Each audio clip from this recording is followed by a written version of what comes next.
బాదం పాలు ఎలా రెడీ చేసుకోవాలనో ప్రాసెస్లోకి వెళ్దాం. Get ready. 2 hours ముందుగా బాదంని నానబెట్టుకోవాలి. మీకు త్వరగా కావాలంటే వేడి వాటర్లో ఒక హాఫ్ అన్ అవర్ నానబెట్టుకోండి. మనకు ఈజీగా ఇలా పొట్టు అనేది వెళ్ళిపోతుంది.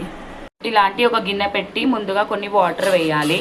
ఇప్పుడు పాలు వేసుకుందాం. నేను 1.5 లీటర్ పాలు పోస్తున్నాను.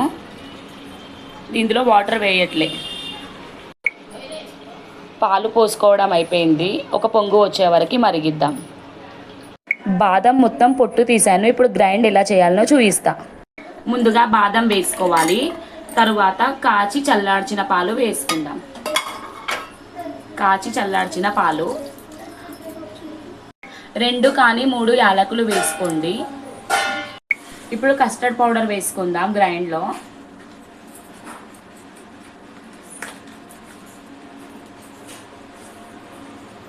కొద్దిగానే తర్వాత పాలల్లో వేసుకుందాం. మరుగుతున్న పాలల్లో పాలు మరుగుతున్నాయి. ఇప్పుడు కస్టర్డ్ పౌడర్ వేసుకుందాం. కస్టర్డ్ పౌడర్ 1 స్పూన్ వేస్తున్నాను. ఇంకొక హాఫ్ స్పూన్ వేసుకుందాం.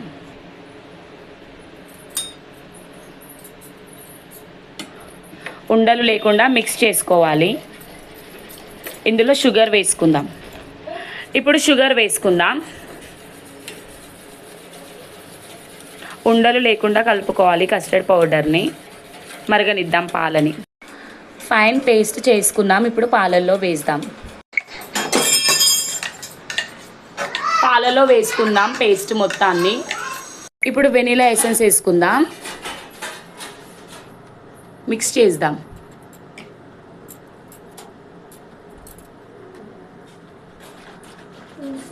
పైకి మీగడ రాకుండా పాలని ఇలా గరిటతో తిప్పుతూ ఉండాలి.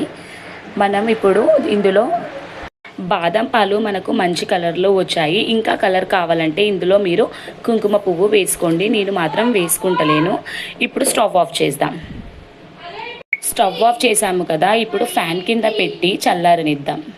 పిస్తా బాదంని సన్నగా తురుముకున్న మనం లాస్ట్లో గార్నిష్లో వేసుకుందాం. గ్లాస్లోకి సర్వ్ చేసుకుందాం బాదం పాలని.